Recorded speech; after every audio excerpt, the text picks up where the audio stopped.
ನಿನ್ನೆ ಲೋಕಸಭೆಯಲ್ಲಿ ನಡೆದಂತಹ ಘಟನೆ ನಿರೀಕ್ಷಿತವಲ್ಲ, ಅನಿರೀಕ್ಷಿತ. ಬಿಕಾಸ್ ಯಾರೂ ನಿರೀಕ್ಷೆ ಮಾಡಿರಲಿಲ್ಲ. ಆದರೆ ಆ ಘಟನೆಯ ನಂತರ ನಡೆಯುತ್ತಿರುವುದೆಲ್ಲ ಹೆಚ್ಚು ಕಡಿಮೆ ನಿರೀಕ್ಷಿತವೇ.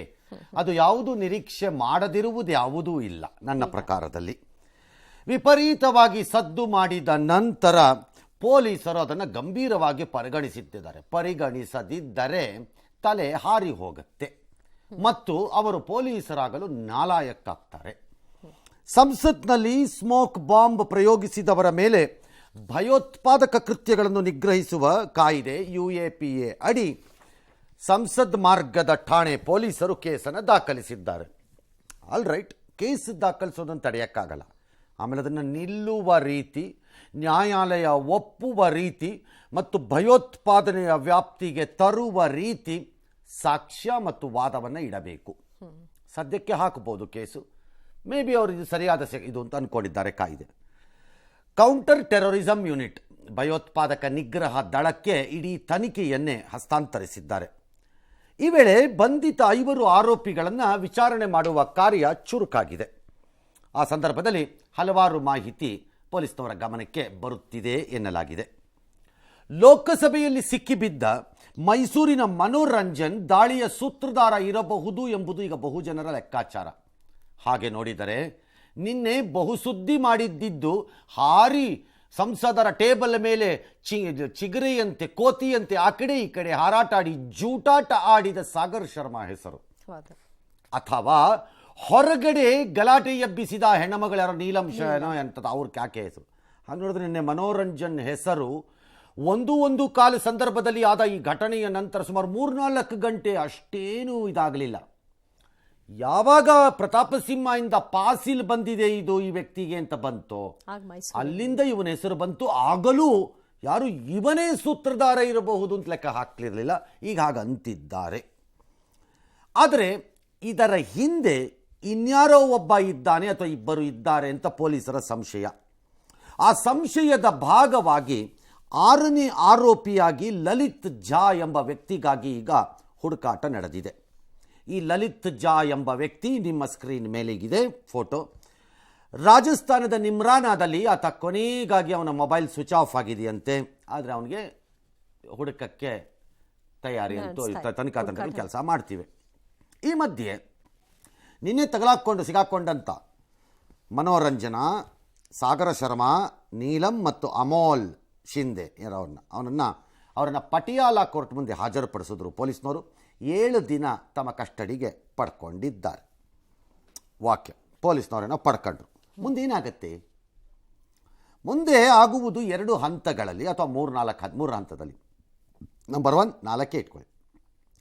ಪೊಲೀಸರು ಈಗ ನಾನು ಕೆಳಗಡೆ ಹೇಳುವಂತಹ ಕಾಯ್ದೆಗಳು ಮತ್ತು ಆ ಕಲಂಗಳ ವಿಧಿಯಲ್ಲಿ ಪ್ರಕರಣವನ್ನು ದಾಖಲಿಸಿ ತನಿಖೆಯನ್ನು ಮಾಡುತ್ತಾರೆ, ಸಾಕ್ಷ್ಯವನ್ನು ಸಂಗ್ರಹಿಸುತ್ತಾರೆ, ನ್ಯಾಯಾಲಯಕ್ಕೆ ಸಲ್ಲಿಸುತ್ತಾರೆ. ನ್ಯಾಯಾಲಯ ಒಂದು ತೀರ್ಪನ್ನು ದಯಪಾಲಿಸುತ್ತದೆ. 2ನೆಯ ಭಾಗದಲ್ಲಿ ಈ ಘಟನೆಯ ಹಿನ್ನೆಲೆಯಲ್ಲಿ ಸಂಸತ್ತಿನ ಒಳಗಡೆ ಆಗಬಹುದಾದ ಬದಲಾವಣೆಗಳೇನು ಎಂಬ ಪ್ರಕ್ರಿಯೆ ಪ್ರಾರಂಭ ಆಗುತ್ತೆ. ಅದು ಪ್ರೇಕ್ಷಕರ ಗ್ಯಾಲರಿಯಿಂದ ಯಾರು ಹಾರದೇ ಇರೋ ಥರನೋ, ಬರದೇ ಇರೋ ಥರನೋ, ಅಥವಾ ಪಾಸನ್ನು ಕೊಡೋ ವ್ಯವಸ್ಥೆನೋ, ಅಥವಾ ಪರಿಶೀಲನೆ ಮಾಡಬೇಕು ಯಾರದ್ದಾದರೂ ಅಂದರೆ ಯಾವ ರೀತಿ ಪರಿಶೀಲನೆ, ಶೂ ಬಿಡಬೇಕಾ, ಚಪ್ಪಲಿ ಬಿಡಬೇಕಾ, ಟೊಪ್ಪಿ ಬಿಡಬೇಕಾ, ಕನ್ನಡಕ ಬಿಡ್ಬೋದಾ, ಇದು ಬಿಡ್ಬೋದಾ, ಯಾವುದು ವಾಟ್ ಇದೆಲ್ಲ ಒಂದು ಕಡೆ. ಇನ್ನು 3ನೇ ಹಂತದಲ್ಲಿ ರಾಜಕೀಯ ಲೆಕ್ಕಾಚಾರಗಳು. ಅದು ಈಗಾಗಲೇ ಪ್ರಾರಂಭ ಆಗಿದೆ, ಅದನ್ನು ನಾವು ನೋಡ್ತಾ ಇದ್ದೀವಿ. ಈ 3ನೇದಕ್ಕೆ ಕೊನೆ ಮೊದಲಿರಲ್ಲ ಇದು ನನ್ನ ಪ್ರಕಾರ. ಇದು ಇವತ್ತಲ್ಲ, ದೀರ್ಘಕಾಲ ಇದು ಅಲ್ಲಲ್ಲಿ ಪ್ರಸ್ತಾಪವನ್ನು ಕಾಣುತ್ತದೆ. ದೇಶದಲ್ಲಿ ಪಾರ್ಲಿಮೆಂಟನ್ನೇ ರಕ್ಷಣೆ ಮಾಡದೇ ಇರೋರು ಅಂತ ಸ್ಟಾರ್ಟ್ ಆಗುತ್ತೆ. ಈ ಕಡೆಯಿಂದ ಪಾರ್ಲಿಮೆಂಟನ್ನು ರಕ್ಷಣೆ ಮಾಡೋದು ಏನು ಬಂತು, ನೀವು ದೇಶನೇ ರಕ್ಷಣೆ ಮಾಡದೇ ಇದ್ದವರು ಅಂತ ಇವ್ರದ್ದು ಬರುತ್ತೆ. ಈ ಆಟಕ್ಕೇನು ಕೊನೆ ಇಲ್ಲ. ಹಾಗಾಗಿ ಈ 3 ಹಂತಗಳಲ್ಲಿ ಮುಂದಿನ ಘಟನಾವಳಿಗಳು ಆಯಾಯ ಜನಗಳಿಗೆ ತಕ್ಕಂತೆ ತೆರೆದುಕೊಳ್ತಾ ಹೋಗುತ್ತೆ. 1ನೇ ಹಂತಕ್ಕೆ ಬರೋಣ. UAPA ಸೆಕ್ಷನ್ 16 ಪ್ರಕಾರದಲ್ಲಿ ಭಯೋತ್ಪಾದಕ ದಾಳಿ ಅಂದರೆ ಮರಣದಂಡನೆಯೂ ಅಥವಾ ಕನಿಷ್ಠ ಒಂದು 5 ವರ್ಷ ಜೈಲು ಶಿಕ್ಷೆಯನ್ನು ಕೊಡಬಹುದು. ಆದರೆ ನ್ಯಾಯಾಲಯದಲ್ಲಿ ಸಾಬೀತಾದರೆ ಹೇಳ್ತಿರೋದು. ಇನ್ನು ಅದೇ ಕಾಯ್ದೆಯ ಸೆಕ್ಷನ್ 18 ಪ್ರಕಾರ ಕ್ರಿಮಿನಲ್ ಒಳಸಂಚು ಜೀವಾವಧಿ ಶಿಕ್ಷೆಯನ್ನು ಅದು ಕನಿಷ್ಠ 5 ವರ್ಷ ಜೈಲನ್ನು ಕೊಡಬಹುದು. IPC-ನಲ್ಲಿ ಸೆಕ್ಷನ್ 153 ದಂಗೆಗೆ ಪ್ರಚೋದನೆಯನ್ನು, ಇನ್ನೊಂದು 120B ಕ್ರಿಮಿನಲ್ ಪಿತೂರಿಯನ್ನು, conspiracy 120B is a conspiracy section. 452 ಅಕ್ರಮವಾಗಿ ಒಳನುಸುಳುವಿಕೆಯನ್ನು, IPC 186 ಸಾರ್ವಜನಿಕ ಕರ್ತವ್ಯಕ್ಕೆ ಅಡ್ಡಿಯನ್ನು ಉಂಟು ಮಾಡಿದ್ದನ್ನು, ಇನ್ನೊಂದರಲ್ಲಿ ಸಾರ್ವಜನಿಕ ಸೇವಕರ ಮೇಲೆ ಹಲ್ಲೆ ಮಾಡಿದರು ಅಂತಾನು. ಇದಿಷ್ಟನ್ನು ಈಗ ಸದ್ಯಕ್ಕೆ ಅವರ ಮೇಲೆ ದಾಖಲು ಮಾಡ್ತಾರೆ, ಹಾಕಲಾಗಿದೆ. ಸರ್, ಈಗ ಕ್ರಿಮಿನಲ್ ಬ್ಯಾಕ್ಗ್ರೌಂಡ್ ಇತ್ತು ಅಥವಾ ಆ ಉದ್ದೇಶ ಇಟ್ಕೊಂಡು ಮಾಡಿದ್ರು, ಈಗ ಇಂಥವ್ರನ್ನ ದಂಡಿಸದೆ ಹೋದ್ರೆ ಮುಂದೆ ಇದಕ್ಕೆ ಪ್ರಚೋದನೆ ಕೊಟ್ಟಂಗ ದಂಡಿಸಲ್ಲ ಅಂತ ಹೇಳಿದವರು ಯಾರು? ಆದ್ರೆ ಅದ್ರದ್ದು ಯಾರು ಹೇಳಿದ್ರ ನೀವು ಫೋನ್ ಮಾಡಿ ದಂಡಿಸ್ತಾ ಇಲ್ಲ, ನಾವು ಅವ್ರನ್ನ ಬಿಟ್ಕೊಡ್ತಾ ಇದ್ದೀವಿ ಅಂತ? ಮತ್ತೆ ಈ ಹಿಂದಿನ ಕೇಸ್ ಮುಂದೆ ಬರುತ್ತೆ ಸರ್, ಅಲ್ಲಿ ಕಡಿಮೆ ಆದ್ರೆ ಶಿಕ್ಷೆ ಕೊಟ್ಟಿದ್ದು ಕಡಿಮೆ ಇದೆ. ಅದೇ ಪ್ರಾಬ್ಲಮ್, ಇಲ್ಲೂ ಅದೇ ಪ್ರಾಬ್ಲಮ್. ನಿನ್ನೆಯಿಂದ ಇದನ್ನೇ ಬಡ್ಕತಾ ಇರೋದು. ಎಕ್ಸೆಪ್ಟ್ ರಾಜಕೀಯ ಪಾರ್ಟಿಗಳು ಇನ್ನೆಲ್ಲರಿಗೂ ಅರ್ಥವಾಗಿರುತ್ತೆ ಅನ್ಕೊಳ್ತೀನಿ. ರಾಜಕೀಯದವ್ರಿಗೆ ಈ ಲಾಜಿಕ್ ಬೇಕಾಗಿಲ್ಲ. ಎರಡೂ ಕಡೆ BJP ಆಗ್ಬೋದು, ಕಾಂಗ್ರೆಸ್ ಆಗ್ಬೋದು, ಯಾರಿಗೂ ಇಲ್ಲ. ಇಬ್ಬರಿಗೂ ಅವ್ರವ್ರಿಗೆ ಬೇಕಾದ ರೀತಿ ಅವ್ರವ್ರು ಇದನ್ನು ಬಳಸ್ತಾರಷ್ಟೆ. ಈ ಪ್ರಕರಣದಲ್ಲೂ ಅಪ್ಪಿ ತಪ್ಪಿ ನಿನ್ನೆ ಈ ಇಬ್ಬರು ಒಳನುಗ್ಗಿದವರು ಕೆಳಗೆ ಹಾರಿದ್ದರೂ ನಾ ಹೇಳ್ತಿರೋದು, ಬರೀ ಘೋಷಣೆಗಳಲ್ಲೇ ಅವರ ಪ್ರತಿಭಟನೆಯನ್ನು ಪೂರ್ಣ ಮಾಡಿದ್ದರೆ, ಈಗಲೂ ಹಿಂದೆ ಆದ ರೀತಿ ಅವರ ಪೂರ್ವಾಪರಗಳ ಆಧಾರದ ಮೇಲೆ ಅವರನ್ನು ಬಿಡುಗಡೆ ಮಾಡೋದೋ, ವಾರ್ನಿಂಗ್ ಮಾಡೋದೋ, ಸಣ್ಣ ಶಿಕ್ಷೆ ಕೊಟ್ಟು ಬಿಡೋದೋ ಆಗಬಹುದಾಗಿತ್ತು. ಪೂರ್ವಾಪರಗಳ ಆಧಾರದ ಮೇಲೆ. ಉದಾಹರಣೆಗೆ ಸಿದ್ದರಾಮಯ್ಯನವರ ಬಜೆಟ್ ಅಧಿವೇಶನದಲ್ಲಿ ಒಬ್ಬ ವ್ಯಕ್ತಿ ಬಂದು, ತಿಪ್ಪೇಸ್ವಾಮಿನೋ ರುದ್ರಸ್ವಾಮಿನೋ ಅವ್ರದ್ದು ಏನೋ ಒಂದು ಹೆಸರು, ಬಂದು MLA ಗಳ ಜೊತೆ ಕೂತಿದ್ರು. ಚಿತ್ರದುರ್ಗದವನು ಅಂತ ಯಾರೋ ಅವರು ಕೂತಿದ್ರು, MLA ಗಳ ಅವರು ಸ್ಟೈಲ ಕೂತ್ಕೊಂಡಿದ್ರು. ಅವರು ಏನು ಮಾಡಿದ್ರು? ಆ ಪ್ರಕರಣನಾಗಾರೆ ಬಿಟ್ರು. ಯಾಕೆ ಅಂದರೆ ಆ ವ್ಯಕ್ತಿಯ ಪೂರ್ವಾಪರದಲ್ಲಿ ಆ ಥರದ ಯಾವುದೇ ಚಟುವಟಿಕೆಗಳಲ್ಲ. ಕುತೂಹಲಿಯಾಗೋ, ಗೊತ್ತಿಲ್ಲದೇನೋ, ಹೆಂಗೋ ಆಗೋಗಿದೆ ಇದು ಅಂತ ಲೆಕ್ಕಾಚಾರ. ಈ ಪ್ರಕರಣದಲ್ಲೂ ಹಾಗೆ ಆಗುತ್ತಿತ್ತು. ಪೂರ್ವಾಪರ, ಮತ್ತೆ ಹೇಳ್ತಾ ಇದ್ದೀನಿ, ದಿ ಆಂಟಿಸಿಡೆಂಟ್ಸ್ ಏನು? ಈ ತಗಲಾಕೊಂಡಿರೋ ಗಿರಾಕಿಗಳಲ್ಲಿ ಅಟ್ಲೀಸ್ಟ್ ಇಬ್ಬರ ಪೂರ್ವಾಪರದ ಬಗ್ಗೆ ಅನುಮಾನಗಳು ಬರುತ್ತಿವೆ. ಇನ್ನಿಬ್ಬರದ್ದು ಅಷ್ಟಾಗಿ ಇನ್ನೂ ಬಂದಿಲ್ಲ, ಮುಂದೆ ಬರಬಹುದು. ಅದು ಸಾಗರ ಶರ್ಮಾ ಮತ್ತು ಅವನ್ಯಾರೋ ಶಿಂದೆ, ಅವನದ್ದು ಅವನ್ಯಾರೋ ಒಬ್ಬ, ಅವನದ್ದು ಅವನದು ಎರಡರಲ್ಲಿ, ಅಮೋಲ್ ಶಿಂದೆ ಎರಡರಲ್ಲಿ ಕಾಣಿಸ್ತಾ ಇಲ್ಲ, ಇನ್ನೂ ಕಾಣಿಸಿಲ್ಲ, ಮುಂದೆ ಕಾಣಿಸ್ಬೋದು. ಆದರೆ ಇವೆರಡರಲ್ಲಿ ಯಾರು, ಈ ಮನೋರಂಜನಾ ಮತ್ತು ಈ ನೀಲಂ ಅಂತ ಸಾಗರ್ ಏನೋ ಇದಾಳಲ್ಲ ಅಕ್ಕೆ ಲೇಡಿ, ಅವ್ರದ್ರಲ್ಲಿ ಈಗಾಗಲೇ ಕಾಣಿಸ್ತಾ ಇದೆ. ಅಂದರೆ ಅದು ಕುತೂಹಲ, ಅರಿವಿಲ್ಲದೆ ಆ ಕ್ಷಣದ ಆಕ್ರೋಶ, ಆ ಅವಧಿಯ ಆಕ್ರೋಶ ಅಲ್ಲ, ಪೂರ್ವಯೋಜಿತ ಕ್ರಿಮಿನಲ್ ಒಳಸಂಚು, ಆಲೋಚನೆ ಮಾಡಿಯೇ ಮಾಡಿರುವುದು ಅಂತ ಬರ್ತಾ ಇದೆ. ಹಾಗಾಗಿ ಪುಕಟೆ ಬಿಡಲ್ಲ. ಎಸ್, ಇದು ನೋಡ್ಬಿಡೋಣ. ಪ್ರಶ್ನೆ ಏನ್ ನಿಮ್ದು? ಅದೇ ಇದೆ ಸರ್, ಅಷ್ಟೇ ಪ್ರಶ್ನೆ. ಆಯ್ತು, ನೆಕ್ಸ್ಟ್. ಇನ್ನು ಸಂಸತ್ ದಾಳಿಯ ಸಂಚುಕೋರರಲ್ಲಿ ಒಬ್ಬೊಬ್ಬರದ್ದು ಒಂದೊಂದು ಊರು, ಒಂದೊಂದು ವೃತ್ತಿ, ಎಲ್ಲರದ್ದು ಪ್ರತ್ಯೇಕ ಹಿನ್ನೆಲೆ, ಆದರೂ ಎಲ್ಲರನ್ನ ಒಂದು ಮಾಡಿದ್ದು ಒಂದೇ ಸಮಾನ ಆಸಕ್ತಿ. ಇಂತಹ ಕೃತ್ಯಕ್ಕೆ ಪ್ರೇರಣೆ ನೀಡಿದ್ದು ಹಲವು ವಿಚಾರಗಳು, ಅವೇನು ಅನ್ನೋದನ್ನ ನೋಡೋಣ. ಜೊತೆಗೆ ಸಂಚು ರೂಪುಗೊಂಡದ್ದು ಹೇಗೆ, ಮಾಸ್ಟರ್ ಮೈಂಡ್ ಯಾರು? 6 ರಾಜ್ಯಗಳು ಹೆಚ್ಚು ಕಡಿಮೆ, ಅಥವಾ 5 ರಾಜ್ಯ, 6 ರಾಜ್ಯನೇ 6 ಸರ್.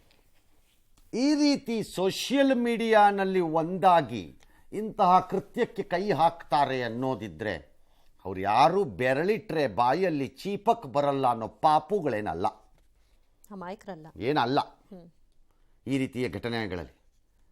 ಹಾಗಾಗಿ ಈ 6 ಜನ ಮುಂದೆ ಹೇಳುವ ರೀತಿಯಲ್ಲಿ ಒಂದಾದರು ಅನ್ನೋದೇ ನನಗೊಂದು ಆಶ್ಚರ್ಯ, ಸ್ವಲ್ಪ ಆಶ್ಚರ್ಯದಲ್ಲಿದೆ ಇದು.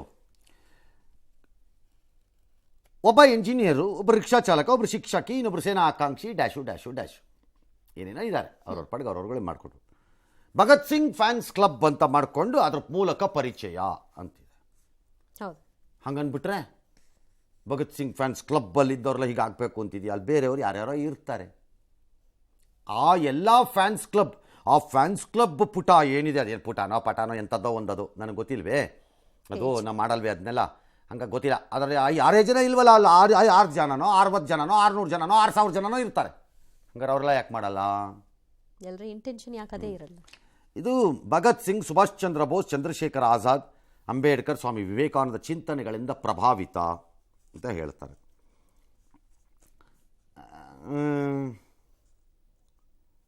ಗೊತ್ತಿಲ್ಲ ಅದು ಹೇಗೆ ಪ್ರಭಾವಿತರಾಗ್ತಾರೆ ಇವರೆಲ್ಲರೂ ಏಕಕಾಲಕ್ಕೆ ಅಂತ. ಇರ್ಬೋದು. ನಿರುದ್ಯೋಗ, ಬೆಲೆ ಏರಿಕೆ, ಕೃಷಿ ಕಾಯ್ದೆ, ಮಣಿಪುರ ಹಿಂಸಾಚಾರದ ಬಗ್ಗೆ ಆಕ್ರೋಶ ಇರಬಹುದು, ಇರಲ್ಲ ಅಂತ ಹೇಳಲಿಕ್ಕೆ ಬರೋದೇ ಇಲ್ಲ. ಇರಬಹುದು, ಆಕ್ರೋಶ ಇರಬಾರದು ಅಂತ ಹೇಳೋಕ್ಕಾಗಲ್ಲ ನಾನು. ಅದು ನಿರುದ್ಯೋಗನಾರು ಇರಲಿ, ಬೆಲೆ ಏರಿಕೆನಾರು ಇರಲಿ, ಕೃಷಿನಾರು ಇರಲಿ, ಅಥವಾ ಮಣಿಪುರನೂ ಇರಲಿ, ಇರಬಹುದು, ಇರಬಾರ್ದು ಅಂತ ಏನಿಲ್ಲ ಕಾನೂನಲ್ಲಿ. ಹಾಗಿದ್ದರೆ ನನ್ನ ಆಕ್ರೋಶವನ್ನು ಪ್ರತಿಭಟನೆಯ ಮೂಲಕ ಪ್ರಕಟಿಸಬಹುದೇ ಇಲ್ಲವೇ? ಪ್ರಕಟಿಸಬಹುದು. ಹೇಗೆ ಪ್ರಶ್ನೆ, ಹೇಗೆ ಪ್ರಶ್ನೆ. ನನ್ನ ಪ್ರತಿಭಟನೆಯನ್ನು ಕತ್ತಿ ತಗೊಂಬಂದು ಯಾವನ ಎದುರುಗಡೆ ಸಿಗ್ತಾನೆ ಒಂದು 4 ತಲೆ ತೆಗೆದು ಬಿಡ್ತೀನಿ ಅಂತಾನಾ? ಅಲ್ಲ, ಹಂಗಾಗಲ್ಲ. ಕಾನೂನದ ಅವಕಾಶ ಯಾರದ್ದೋ ಮೇಲಿತ್ತು ಕೋಪ ಅಂತ ಈ ನಕ್ಸಲರು ಕೆಲವು ಸರಿ ನಾನು ಅದನ್ನು ಮಾಡಿದಾಗೆಲ್ಲ ಹೇಳ್ತಿರ್ತೀನಿ. ಕಾನ್ಸ್ಟೇಬಲ್ಗಳು ಶಿಕ್ಷಿಕ್ದವ್ರನ್ನೆಲ್ಲ ಡಮ್ ಡಮ್ ಅನ್ನಿಸ್ಬಿಟ್ಟು ತೆಗೆದು ಬಿಡ್ತಾಯಿರಲ್ಲ, ಅವ್ರು ಏನರಪ್ಪ ಮಾಡಿದ್ದಾರೆ ಅಂತ. ಅವರು ಆ ಪ್ರಭುತ್ವದ ಆಡಳಿತದಲ್ಲಿರುವ ಪ್ರತಿನಿಧಿಗಳಿವರು, ಅದಕ್ಕೆ ತೆಗಿತಾ ಇದ್ದೀವಿ ಅಂತ ಅವರು ಸಮಜಾಯಿಷಿನ ಕೆಲವು ಸರಿ ಕೊಡ್ತಾರೆ. ಹಾಗೆ ನೀವು ಯಾರನ್ನೋ ತಲೆ ತೆಗೆದು ಬಿಡೋಕ್ಕಾಗತ್ತಾ? ಇಲ್ಲ. ಹಾಗಾದರೆ ಪ್ರತಿಭಟನೆ ಮಾಡೋ ಹಂಗಿಲ್ವಾ? ಮಾಡಬಹುದು. ಮಾಡಬಾರ್ದು ಅಂತ ಯಾರು ಹೇಳಿರೋದು? ಅದಕ್ಕೆ ಹಕ್ಕಿದೆ, ಹಕ್ಕಿರುತ್ತೆ. ಆದರೆ ಹೇಗೆ ಕೂಗೋ ತಪ್ಪಲ್ಲ. That is exactly my argument. ನಾಳೆಯೂ ಸಂಸತ್ ಭವನದಲ್ಲಿ, ವಿಧಾನಸಭೆಗಳಲ್ಲಿ, ಯಾವುದೇ ರಾಜ್ಯ ಇರಲಿ, ಈ ರೀತಿಯ ಘೋಷಣೆಗಳನ್ನು ಕೂಗುವ ಪ್ರತಿಭಟನೆಗಳು ನಡೆಯಬಹುದು.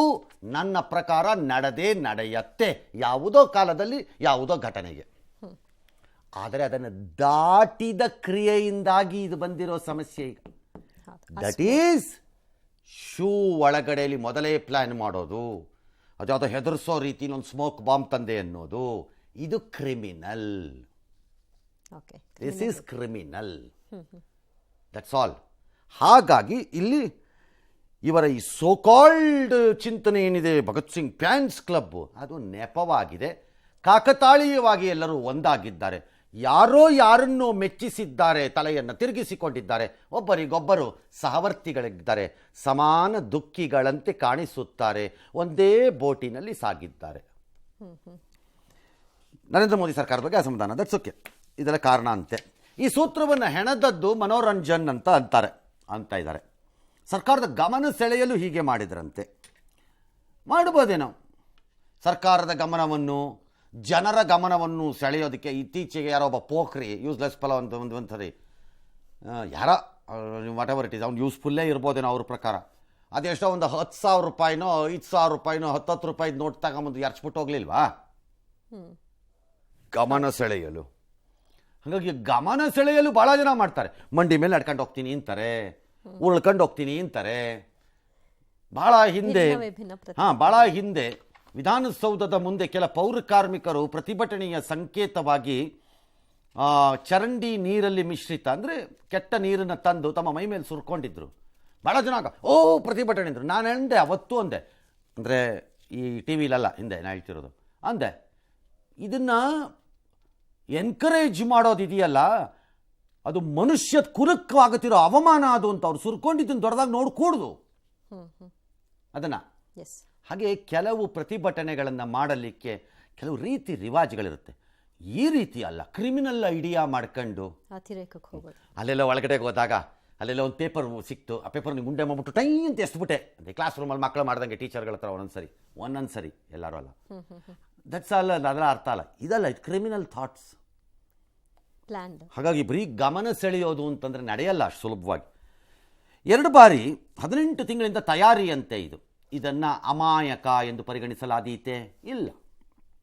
2-3 ಬಾರಿ ಮೀಟಿಂಗ್ ಅಂತೆ ಇವರು 6 ಜನ ಸೇರ್ಕೊಂಡು ಸಂಸತ್ ಭವನದಲ್ಲಿ 2 ಬಾರಿ ಈ ಮನೋರಂಜನನ್ನು ನೋಡ್ಕೊಂಬಂದಿದ್ದಂತೆ. ರೆಕಿ ಅಂತಂದರೆ ಹೇಗಾಗ್ಬೋದು, ಎಲ್ಲೋದ್ರೆ ಏನಾಗುತ್ತೆ, ಇದೇನಾಗುತ್ತೆ ನೋಡಿದ್ದಂತೆ. ಆಗಲೂ ಒಂದು 2 ಸರಿ ವಿಸಿಟರ್ಸ್ ಪಾಸನ್ನು ಪ್ರತಾಪ್ ಸಿಂಹದಿಂದ ಪಡೆದಿದ್ದಾನೆ ಅಂತ ಸುದ್ದಿ ಇದೆ. ಇದು ನಿಜವಾಗಿದ್ದರೆ ಏನೋ ಈ ಪಾಸ್ 2 ಸರಿ ತಗೊಂಡಿದ್ದಾನೆ, ಹಿಂದೇನೂ ಇವರಿಂದಾನೇ ತಗೊಂಡಿದ್ದಾನೆ ಅನ್ನೋದು ನಿಜವಾಗಿದ್ದರೆ, ನನಗೆ ಗೊತ್ತಿಲ್ಲ, ಯಾಕಂದ್ರೆ ಅದು ಬೇಕಾದ ದಾಖಲೆ ನನಗಿನ್ನೂ ಸಿಕ್ಕದಂಗೆ ಕಾಣಿಸ್ತಿಲ್ಲ, ಆಗಿದ್ದರೆ ಆಗ ಪ್ರತಾಪ್ ಸಿಂಹ ಏನು ಅನ್ಕೋಬೇಕು, 2 ಸರಿ ಕೊಟ್ಟಿದ್ವಿ, ಏನೋ ವಿಪರೀತವಾಗಿ ಅವನು ಏನು ರೈಲ್ ಬಿಡ್ತಾನೋ, ನಾನು ಅಧ್ಯಯನ ಮಾಡ್ತಾ ಇದ್ದೀನಿ ಸಂಸತ್ತು ನಡೆಯೋ ರೀತಿ ಅಂತಾನೋ ಮತ್ತೊಂದು ಅಂತಾನೋ ಮಗದೊಂದು ಅಂತಾನೋ ಬಂದಾಗ ನೋಡ್ಕೊಂಡು ಹೋಗ್ತೀನಿ ಅಂತ ಅನ್ಕೊಂಡಿದ್ದಾನೆ. ನಮ್ಮಲ್ಲಿ ಬೆಂಗಳೂರಲ್ಲಿ ಭಾಳ ಜನ ಗ್ರಾಮೀಣ ಭಾಗದಿಂದ ಬರೋರು ಎಮ್ ಎಲ್ ಎಗಳನ್ನ ನೋಡೋಕ್ಕೆ ಬರೋರು, ಅಣ್ಣ ಹಂಗೆ ಒಂದು ಪಾಸ್ ಹಾಕೋ, ಒಂದು ಅರ್ಧ ಗಂಟೆ ಅಸೆಂಬ್ಲಿಲಿ ಕೂತ್ಕೊತೀವಿ ಅಂತ ಕೂತ್ಕೊಂಡು ಹೋಗೋದಿದೆ. ಫಸ್ಟ್ ಟೈಮ್ ಆ ಕುತೂಹಲಕ್ಕೆ ಹೋಗ್ತಾರೆ, ಪದೇ ಪದೇ ಹೋಗ್ತಾರೆ ಕೆಲವರು. ಬೆಂಗಳೂರಿಗೆ ಬಂದವ್ರಿಗೆ ಭಾಳ ಜನ ಹೋಗ್ತಾರೆ ಅಸೆಂಬ್ಲಿ ಒಳಕ್ಕೆ, ಪಾಸ್ ಹಾಕಿಸ್ಕೊಂಡು ಹೋಗ್ತಾರೆ, ಸುಮ್ಮನೆ ಹಿಂದೆನೇ ಹೋಗ್ತಾರೆ. ಅವ್ರಿಗೆ ವಿಧಾನಸಭೆ ಒಳಗಡೆ ಹೋಗೋದೇ ಒಂದು ಮಜಾ ಅವ್ರಿಗೆ. ಹಾಗಾಗಿ ಕೊಟ್ಟಿದ್ದಾಗ ಏನೂ ಆಗದೆ ಇದ್ದಾಗ 3ನೇ ಸರಿ ಕೊಟ್ಟಿದ್ರೆ ಏನು ಗೊತ್ತಾಗಬೇಕದು? ಸಂಸತ್ತಲ್ಲೂ ವಿಸಿಟರ್ ಹಿಸ್ಟ್ರಿ ಅಂತೆಲ್ಲ ಏನಿರಲ್ಲ ಸರ್? ವಿಸಿಟರ್ ಹಿಸ್ಟ್ರಿ ಅಂತ ಮಾಡಿರ್ತಾರೋ ಇಲ್ವೋ ಗೊತ್ತಿಲ್ಲ, ಪಾಸಸ್ಸನ್ನು ರೆಕಾರ್ಡ್ ಮಾಡಿರ್ಬೋದು ಎಲ್ಲರೂ, ಸಾಫ್ಟ್ ಕಾಪೀಸನ್ನ ಮೋಸ್ಟ್ಲಿ. ಸರಿ, ತನ್ನ ತಂದೆ ಜೊತೆ ಸಂಬಂಧ ಏನೋ ಬಳಸ್ಕೊಂಡ ತಗೊಂಡ ಡ್ಯಾಶು. ಮಂಗಳವಾರ ದಾಳಿಗೆ ಸಂಚು ಮಾಡಿದ್ರಂತೆ, ಆದರೆ ಬುಧವಾರಕ್ಕೆ ವಿಸಿಟರ್ಸ್ ಪಾಸ್ ಸಿಕ್ಕಿತ್ತು. ಅವ್ರಿಗೆ ಒಳ್ಳೆಯದೇ ಆಯಿತು. ಅದು ಕರೆಕ್ಟಾಗಿ ಆ ದಿನಕ್ಕೆ ಅದು ಅವರು ಬಯಸಿದ್ದಂತೆ ಬಂದು ಸಿಗಾಕೊಂಡಿದೆ ಆ ದಿನಕ್ಕೆ. ಮಹಾರಾಷ್ಟ್ರದಿಂದ ಅವನು ಯಾವುದೋ ಕಲರ್ ಸ್ಮೋಕ್ ಡಬ್ಬಿ ತಂದಿದ್ದಂತೆ ಯಾರೋ ಶಿಂದೆ, ನೀನು ಇಂಡಿಯಾ ಗೇಟಲ್ಲಿ ಜಮಾವಣೆಗೊಂಡು ಇದನ್ನೆಲ್ಲ ಎಲ್ಲ ಹಂಚ್ಕೊಂಡ್ರಂತೆ. ಶೂ ಒಳಗೆ ಇಟ್ಕೊಳ್ಳೋಕ್ಕೋ ಇಬ್ಬರು ಹೊರಗಡೆ ಅಂತೆ ಮಾಡೋದು. ಅದನ್ನ ಯಾರೋ ವೀಡಿಯೋ ಮಾಡ್ಕೊಳ್ಳೋದಂತೆ. ಆ ವಿಡಿಯೋನ ಈ ಲಲಿತ್ ಜಾ ಅಂತ ತಲೆ ಮರೆಸ್ಕೊಂಡು ಹೋದ ಅದನ್ನೊಬ್ಬ ಫ್ರೆಂಡ್ಗೆ ಹಾಕ್ತಾನೆ. ಇದೇ ಫೇಸ್ಬುಕ್ಕು ಅಥವಾ ಅದ್ಯಾವುದೋ ಭಗತ್ ಸಿಂಗಿನ ಫ್ಯಾನ್ಸ್ ಕ್ಲಬ್ ಪೇಜಲ್ಲಿ ಹಾಕ್ತಾನೆ. ಹಾಕಿ ನೋಡಿದ್ಯಾ ವಿಡಿಯೋ ಯಾರಿಗೂ ತೋರಿಸ್ಬೇಡ ಅಂತ ಹಾಕ್ತಾನಂತೆ. ಅಂದರೆ ಏನರ್ಥ? ಇಲ್ಲ ಹುಟ್ಟು ತರಲೆಗಳು, ಕಿತಾಪತಿಗಳು, ಗಲೀಜುಗಳು, ಬಾಯಿಗೆ ಬಂದಂಗೆ ದಾರಿ ತಪ್ಪಿರೋರು, ಬೆನ್ಮೂಳೆ ಬಗ್ಗಿಸ್ಬಿಟ್ಟು ದುಡಿಯೋಕ್ಕೆ ತಾಕತ್ತಿಲ್ಲದೆ ಇರೋವು ಅಷ್ಟೇ, ಇನ್ನೇನೂ ಅಲ್ಲ. ಯಾಕಂದರೆ ಇವನ ಹಿಸ್ಟ್ರಿ ನೋಡಿದ್ರೆ, ಈ ಮನೋರಂಜನನ ಹಿಸ್ಟ್ರಿ, ಪ್ರಿನ್ಸಿಪಲ್ ಹೇಳ್ತಾರೆ ಶಾಲೆ ಅವ್ರು ಓದ್ತಾ ಇದ್ದ ಸೋ ಕಾಲ್ಡ್ ಎಂಜಿನಿಯರ್ ಅಂದ್ಕೊಂಡಿದ್ವಿ. ಯಾವ ಎಂಜಿನಿಯರ್ ಅಲ್ಲ, ಪಂಜಿನಿಯರು ಅಲ್ಲ, 2ನೇ ವರ್ಷದಲ್ಲಿ ಅವ್ನು ಡಿಸ್ಕಂಟಿನ್ಯೂ ಮಾಡ್ಕೊಂಡು ಹೋಗಿದ್ದಾನೆ ಅಂತಾರೆ. ಯಾರನ್ನು ಯಾಮಾರಿಸಿದೀಯಪ್ಪ ನೀನು? ದೇಶ ಯಾಮಾರಿಸೋದು ಹೋಗಲಿ, ನಿಮ್ಮ ಅಪ್ಪ ಅಮ್ಮನೂ ಯಾಮಾರಿಸಿದೆಯಲ್ಲ ಪಾಪ. ಅವ್ರು ನೆನ್ನೆ ಹೇಳ್ತಿದ್ರು, ನನ್ನ ಮಗ ಎಂಜಿನಿಯರು ಸಾರ್, ಇದು IT ಕಂಪನಿ ಸಾರ್, ಸಾಫ್ಟ್ವೇರ್, ನನ್ನ ಮಗ ಬೆಂಗಳೂರಿನಲ್ಲೇ ಓಡಾಡ್ಕೊಂಡಿರ್ತಾನೆ ಸಾರ್, ಎಲ್ಲ ಕಡೆ ಡೆಲ್ಲಿ ಬಾಂಬೆ ಬೆಂಗಳೂರು ಓಡಾಡ್ಕೊಂಡಿರ್ತಾನೆ ಸರ್, ಎಂಜಿನಿಯರು ಸಾರ್ ಅವನು ಅಂತಿದ್ರು. ಪಾಪ ಅವ್ರಿಗೇನು ಗೊತ್ತು, ನೀನು 2ನೇ ವರ್ಷದಲ್ಲೇ ದೋಖಾ ಹೊಡ್ಕೆ ಗಿರ್ಕಿ ಹೊಡೆದಿರೋ ಗಿರಾಕಿ ನೀನು ಅಂತ. ಅವ್ರಿಗೇನು ಗೊತ್ತಿರೋಕ್ಕೆ ಸಾಧ್ಯ ಪಾಪ? ವಿಪರೀತ ಓದ್ತಾನೆ, ಅದು ಸದಾಕಾಲ ಪುಸ್ತಕ ಹಿಡ್ಕೊಂಡು ಕೂತಿರ್ತಾನೆ ಅಂತ. ಇಬ್ಬರು ಒಳಗೆ ಅವ್ರದ್ದು ವಿಸಿಟರ್ಸ್ ಪಾಸ್ಪೋರ್ಟಲ್ಲಿ ಒಂದು ಭೇಟಿ ಮಾಡಿರಲಿಲ್ಲವಂತೆ. ಆಲ್ ರೈಟ್, ನೋಡೋಣ ಈ ಮುಂದೆ ತನಿಖೆ ಏನಾಗುತ್ತೆ. ಎಸ್, ಸಂಸತ್ ದಾಳಿ ಸಂಚಿನಲ್ಲಿ ಮನೋರಂಜನ್ ಮಾಸ್ಟರ್ ಮೈಂಡ್ ಎನ್ನಲಾಗ್ತಾ ಇದೆ. ಹೀಗಾಗಿ ತನಿಖಾ ತಂಡ ಮೈಸೂರಿನಲ್ಲಿರುವ ಮನೋರಂಜನ್ ನಿವಾಸಕ್ಕೆ ಭೇಟಿ ಕೊಟ್ಟು ಪರಿಶೀಲನೆ ನಡೆಸಿದ್ದಾರೆ. ಮನೋರಂಜನ್ ತಂದೆ ತಾಯಿಯಿಂದ ಹಲವು ಮಾಹಿತಿಯನ್ನು ಸಂಗ್ರಹಿಸಿದ್ದಾರೆ. ಈ ವೇಳೆ ಸಾಗರ್ ಶರ್ಮಾ 2 ಬಾರಿ ಮೈಸೂರಿನ ಮನೋರಂಜನ್ ನಿವಾಸಕ್ಕೆ ಬಂದು ಚರ್ಚಿಸಿ ಹೋಗಿದ್ದ ಅನ್ನೋ ವಿಚಾರ ಬೆಳಕಿಗೆ ಬಂದಿದೆ. ತನಿಖಾ ತಂಡ ಮೈಸೂರು ಪೊಲೀಸರಿಂದಲೂ ಮನೋರಂಜನ್ ಬಗ್ಗೆ ವರದಿಯನ್ನು ಕಲೆ ಹಾಕಿದೆ. ಸದ್ಯದ ಬೆಳವಣಿಗೆಯಿಂದ ಮನೋರಂಜನ್ ಪೋಷಕರು ಕುಗ್ಗಿ ಹೋಗಿದ್ದು, ಮನೋರಂಜನ್ ಅವರ ತಾಯಿ ಮನೆ ಬಿಟ್ಟು ಹೊರಗೆ ಬರ್ತಾ ಇಲ್ಲ. ಅವರ ತಂದೆ ಮಾತ್ರ ದಯವಿಟ್ಟು ನಮ್ಮನ್ನ ಡಿಸ್ಟರ್ಬ್ ಮಾಡಬೇಡಿ, ಮನೋರಂಜನ್ ತಾಯಿ ಅನಾರೋಗ್ಯದಿಂದ ಬಳಲ್ತಾ ಇದ್ದಾರೆ ಅಂತ ಮನವಿ ಮಾಡಿಕೊಂಡಿದ್ದಾರೆ. ಮುಂಜಾಗ್ರತಾ ಕ್ರಮವಾಗಿ ದೇವರಾಜೇಗೌಡ ಅವರ ಮನೆಗೆ ಪೊಲೀಸ್ ಬಂದೋಬಸ್ತನ್ನು ಮಾಡಲಾಗಿದೆ. ಈ ಮಧ್ಯೆ ಮನೋರಂಜನ್ ವಿರುದ್ಧ ಸಾಗರ್ ಶರ್ಮಾ ತಂದೆ ಕೂಡ ಆರೋಪವನ್ನು ಮಾಡಿದ್ದಾರೆ. ಮನೋರಂಜನ್ ನನ್ನ ಮಗನ ತಲೆ ಕೆಡಿಸಿ ಹೀಗೆಲ್ಲ ಮಾಡಿಸಿದ್ದಾನೆ ಅಂತ ಆಕ್ರೋಶ ಹೊರಹಾಕಿದ್ದಾರೆ. ದಯವಿಟ್ಟು ನಮ್ಮ ಬಂಕಲ್ ಕೊಡಿ ಸರ್, ಅವ್ರು ಮಾಡಿರೋದು ಏನಾಯ್ತು ಅವ್ರು ಮಾತಾಡ್ಕೊತಾರೆ. ದಯವಿಟ್ಟು ಸರ್, ನನ್ನ ಹೆಂಡತಿ ಹಾರ್ಟ್ ಪೇಷಂಟ್, ಏನಾರು ಹೆಚ್ಚು ಕಮ್ಮಿ ಆದ್ರೆ ನಾನು ಏನ್ ಮಾಡ್ಬೇಕು ಸರ್? ಹೇಳಿ ಸರ್. ನೋಡಿ ಸರ್, ಏನ್ ಹೇಳ್ಬೇಕು ಎಲ್ಲ ಹೇಳಿದಿರಿ. ಸುಮ್ನೆ ನಮ್ಗೆಲ್ಲ ತೊಂದರೆ ಮಾಡ್ತಾ ಇದ್ದೀರಾ ನೀವು, ಆಯ್ತಾ ಸರ್? ಅದ್ ಏನ್ ಮಾಡಿದಾರೋ, ಅದ್ ಎಂತ ಮಾಡಿದಾರೋ, ಅದು ಅವ್ರವ್ರು ಮಾಡಿರೋದೆಲ್ಲ ಅವ್ರು ಅನುಭವಿಸ್ಕೋತಾರೆ ಸರ್. ನಾನು ಏನು ಮಾತಾಡೋಕೆ ರೆಡಿ ಇಲ್ಲ ಸರ್. ಅಲ್ಲಿ ಎನ್ಕ್ವೈರಿ ನಡೀತಾ ಇದೆ, ಅವನು ಅಲ್ಲಿಗೆ ಉತ್ತರ ಕೊಡ್ಕೋತಾರೆ. ನೀನಿರೋರ್ದು ಪ್ರಾಬ್ಲಮ್ಮು, ಇಲ್ಲೂ ಆಪ್ರೇಷನ್, ಹೆಂಡ್ತಿಗೆ ಆರೋಗ್ಯ ಇಲ್ಲ, ಅಲ್ಲೂ ಪಾಪ ಹೆಂಡ್ತಿಗೆ. ಇದನ್ನು ನೋಡ್ಕೊಳಕ್ಕಾಗದವ್ರು ಯಾವ ಭಕ್ತರಪ್ಪ ನೀವು? ಯಾವ ಸ್ವಾತಂತ್ರ್ಯ ಹೋರಾಟಗಾರರ ಭಕ್ತರಾದ್ರೆ ಏನೀಗ ದೇಶ ಏನು ಕಟ್ತೀರಿ ನೀವು? ನಿಮ್ಮ ತಲೆ ಆಲ್ ರೈಟ್ ಸ್ಟಿಲ್, ಬಟ್ ಅದು ಅವ್ರ ಫ್ಯಾಮಿಲಿಗೆ ಅವ್ರ ಪ್ರೈವೇಸಿಗೆ ಬಿಟ್ಬಿಡ್ಬೋದೇನೋ ಅನ್ಸತ್ತೆ ನನಗೂ. ಇವ್ರಿಗೆ ಏನು ಅಂತ ಹೇಳ್ತಾರೆ ಈಗ ಅವರು? ಸಾಮಾನ್ಯವಾಗಿ ಎಂಥ ಕೇಸ್ ಬಂದರೂ ಕೆಲವು ಪೇರೆಂಟ್ಸ್ ಡಿಫೆಂಡ್ ಮಾಡ್ಕೊಳ್ತಾರೆ ಸರ್. ಇಲ್ಲಿ ಅವ್ರು ಮಾಡಿದ್ದನ್ನ ಅವ್ರು ಅನುಭವಿಸ್ಕೊಳ್ತಾರೆ ಅಂದ್ರೆ ಎಷ್ಟು ಕುಗ್ಗು ಹೋಗಿದೆ, ಗಾಬರಿಲಿರ್ಬೋದು ಅಂದರೆ ಇವರೆಲ್ಲ. ಈಗ ಈ ಮಕ್ಕಳು ಏನು ಮಾಡಿದ್ದಾರೆ ಅನ್ನೋ ಅವ್ರ ಅರಿವಿನ ವ್ಯಾಪ್ತಿಗೂ ಬರದೇ ಇರೋದು ಆಗೋಗಿರೋದು ಇದೀಗ. ಹೌದು, ಅಷ್ಟು ದೊಡ್ಡ ಹಂಗಾಗ್ಬಿಟ್ಟಿದೆ ಈಗ ಅವ್ರಿಗೆ. ಹಾಗಾಗಿ ಅವ್ರು ಏನು ಡಿಫೆಂಡ್ ಮಾಡಬೇಕು? ಎಲ್ಲ ತಂದೆ ತಾಯಿಗೂ ನಮ್ಮ ಮಕ್ಕಳು ಒಳ್ಳೆಯವರು ಅಂತಲೇ ಇರುತ್ತೆ ಮನಸ್ಸಲ್ಲಿ. ಏನು ಮಾಡಬೇಕು? ಏನೇ ಅವ್ರು ಹೇಳ್ತಿದ್ದಾರೆ, ನಮ್ಮನ್ನು ಬಿಟ್ಬಿಡಿಪ್ಪ, ಡಿಸ್ಟರ್ಬ್ ಮಾಡಬೇಡಿ ಅಂತ. ಒಂದು ಸಣ್ಣ ಪ್ರೈವೇಸಿ ಕೊಡಬಹುದೇನೋಪ್ಪ ಫ್ಯಾಮಿಲಿಗಳಿಗೆ. ಯಾವನೋ ಎಲ್ಲೋ ಹೋಗಿ ಮಾಡ್ಕೊಳ್ಳೋ ಕಚಡ ಕೆಲಸಕ್ಕೆ ಪಾಪ ಅವ್ರಿಗೆ ಯಾಕೆ ಜವಾಬ್ದಾರಿ ಮಾಡಬೇಕು? ಮಾಡಿದವ್ರು ಅನುಭವಿಸ್ತಾರೆ. ಓದಿನಲ್ಲಿ ಇವನು ಚುರುಕಂತೆ ಮನೋರಂಜನ. ಎಂಜಿನಿಯರಿಂಗು ಅಪೂರ್ಣ, ಹೋಗಿಲ್ಲ, 2ನೇ ವರ್ಷ ಆದಮೇಲೆ ಡಿಸ್ಕಂಟಿನ್ಯೂ ಮಾಡಿದ್ದಾನೆ ಅಂತ ಪ್ರಿನ್ಸಿಪಲ್ ಹೇಳ್ತಾರೆ. ಚೆಗುವೆರಾ ಮತ್ತು ಕ್ಯಾಸ್ಟ್ರೋ ಮುಂತಾದವರ ವಿಚಾರಧಾರೆಗಳಿಂದ ಪ್ರಭಾವಿತ. ಬೆಸ್ಟ್ ಆಯಿತು. ಯಾಕೆ ಸರ್? ಅಲ್ಲ, ಅದೆಲ್ಲ ಓದಿದ್ದೀನಿ ಅಂತ ಅವನು ಅಂದ್ಕೊಂಡಿದ್ದಾನಲ್ಲ, ಅಮೇಝಿಂಗ್ ಇರಬಹುದು. ಕ್ಯೂಬಾದಲ್ಲಿ ಕ್ರಾಂತಿಯ ಹೋರಾಟ ನಡೀತಿದ್ದಾಗ ಫಿಡೆಲ್ ಕ್ಯಾಸ್ಟ್ರೋ ನಡೆಸ್ತಾ ಇದ್ದಂಥ ಹೋರಾಟಕ್ಕೆ ಕೈ ಜೋಡಿಸಿದ್ದು ಚೆಗುವೆರಾ. ಮೂಲ ಕ್ಯೂಬಾದ ವ್ಯಕ್ತಿ ಅಲ್ಲದಿದ್ದರೂ, ಅರ್ಜೆಂಟೈನಾ ಮೂಲದವನಾಗಿದ್ದರೂ, ವೃತ್ತಿಯಲ್ಲಿ ವೈದ್ಯನಾಗಿದ್ದರೂ ಅವನು ಈ ಕ್ರಾಂತಿಕಾರಿ ಹೋರಾಟಕ್ಕೆ ಕೈ ಜೋಡಿಸ್ತಾನೆ. ಅವನು ಎಷ್ಟು ಫೇಮಸ್ ಆಗ್ತಾನೆ ಅಂತಂದರೆ, ಕ್ರಾಂತಿ ಜಯಗಳಿಸಿ ಅಧಿಕಾರ ಸ್ಥಾಪನೆಯ ಸಂದರ್ಭ ಬಂದಾಗ ಅವನನ್ನೇ ಅಧ್ಯಕ್ಷ ಮಾಡಬಹುದೇನೋ ಎಂಬ ಇದು ಮಾತುಗಳು ಬರುತ್ತವೆ. ಆಗ ಎಂದಾದರೂ ನಾನು ಹೊರಗಡೆಯವನೇ ಅಂತಲೇ ಪರಿಗಣಿಸಪಡಬಹುದಾಗತ್ತೆ. ಹಾಗಾಗಿ ಕ್ಯಾಸ್ಟ್ರೋನೇ ಆಗ್ತಾರೆ ಅಂತ ಫಿಡೆಲ್ ಕ್ಯಾಸ್ಟ್ರೋನೇ ಆಗ್ತಾರೆ. ನಾವು ಓದಿರ್ತೀವಿ, ಆದರೆ ಪ್ರಭಾವ ಆದ ಮೇಲೆ ಅದನ್ನು ಹೇಗೆ ಬಳಸಬೇಕು ಮಾಡಬೇಕು ಅನ್ನೋ ಬಗ್ಗೆ ಎಚ್ಚರಿಕೆಗಳಿರಬೇಕು ಅಷ್ಟೇ. ಓದಿರಬಾರ್ದು ಅಂತೇನಿಲ್ಲ, ತಪ್ಪಿಲ್ಲ. ನಾವೆಲ್ಲ ಕಾಲೇಜುಗಳಲ್ಲಿ ಇದ್ದಿದ್ದ ಟೈಮಲ್ಲಿ ಈ ಪುಸ್ತಕಗಳನ್ನು ಓದಿದ್ದೀವಿ, ಒಂದು ಸ್ವಲ್ಪ ಅಲ್ಪ ಸ್ವಲ್ಪ ಓದಿದ್ದೀವಿ. ಇವನಷ್ಟು ಓದಿದ್ದೀವೋ ಇಲ್ವೋ ಗೊತ್ತಿಲ್ಲ. ನಾವುವೇ ಯಾರೊಂದಿಗೂ ಹೆಚ್ಚು ಮಾತಾಡ್ತಿರಲಿಲ್ಲ, ಬರೀ ಓದಿನಲ್ಲೇ ತಲ್ಲೀನ. ಇತ್ತೀಚಿನ ವರ್ಷಗಳಲ್ಲಿ ಅರ್ಬನ್ ನಕ್ಸಲ್ ಮನೋಭಾವ. Hats okay. ಮೈಸೂರಿನ ಗೆಳೆಯರ ಜೊತೆ ಸಂಪರ್ಕ ಕಡಿತ, ಬೆಂಗಳೂರು ಸ್ನೇಹಿತರ ಜೊತೆ ನೆಟ್ವರ್ಕು. ಯಾರ ಆ ಸ್ನೇಹಿತರು ಅನ್ನೋದನ್ನು ನೋಡಿ ಒಂದ್ಸರಿ.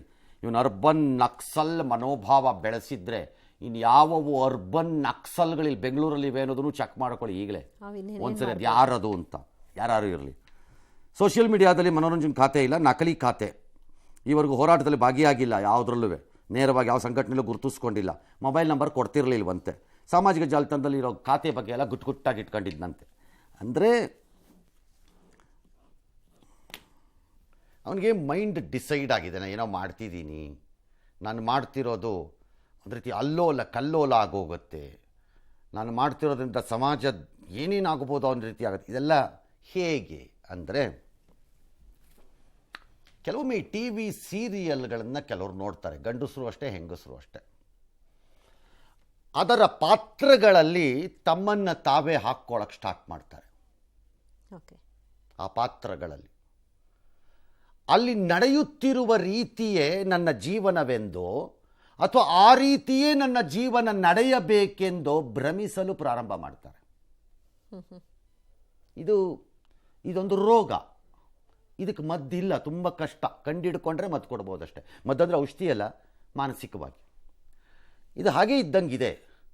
ಓದು ಆಗ್ತಾ ಆಗ್ತಾ mostly he has started getting involved in to those ಕ್ಯಾರೆಕ್ಟರ್ಸಲ್ಲಿ.